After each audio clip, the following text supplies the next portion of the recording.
ஆண்டவர் இன்றைக்கு நம்மளோடு பேசுகிற வசனம் எரேமியா 52வது அதிகாரம் 31வது வசனம். யூதாவின் ராஜாவாகிய யோயாக்கினுடைய சிறையிருப்பின் 37ஆம் வருஷம் 12ஆம் மாதம் 25ஆம் தேதியிலே ஏவில் மேரோதாக் என்னும் பாபிலோன் ராஜா தான் ராஜாவான வருஷத்திலே யூதாவின் ராஜாவாகிய யோயாக்கினை சிறைசாலையிலிருந்து வெளிப்பட பண்ணி அவன் தலையை உயர்த்தி 32வது வசனம் அவனோடு அன்பாய் பேசி அவனுடைய ஆசனத்தை தன்னோட பாபிலோனில் இருந்த ராஜாக்களுடைய ஆசனங்களுக்கு மேலாக வைத்து அவனுடைய 33வது வசனம் அவனுடைய சிறையிருப்பு வஸ்திரங்களை மாற்றினான்.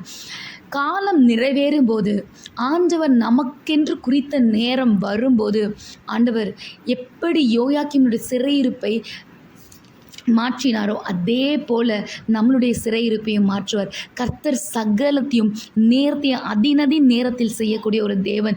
எப்படி யோயாக்கினுடைய சிறையிருப்பின் 37ஆம் வருஷம் 12ஆம் மாதம் 25ஆம் தேதி என்று ஆண்டவர் குறித்திருந்தாரோ அந்த குறித்திருந்த நாளிலே அவருடைய சிறையிருப்பை கர்த்தர் மாற்றினார். சிறைசாலை வஸ்திரங்களை மாற்றினார். அவன் தலையை உயர்த்தினார். அதே போல நம்ம வாழ்க்கையில் சில காரியங்கள் கால தாமதமாய் நடக்கலாம். ஆண்டவர் ஒரு தேதியை, ஒரு ஆண்டை, ஒரு மாதத்தை குறித்திருக்கிறார். அந்த குறித்த நேரத்தில் கர்த்தர் ஒரே நாளில் எல்லாவற்றையும் மாற்ற உண்மையுள்ள ஒரு தேவனாய் இருக்கிறார். ஆமென்.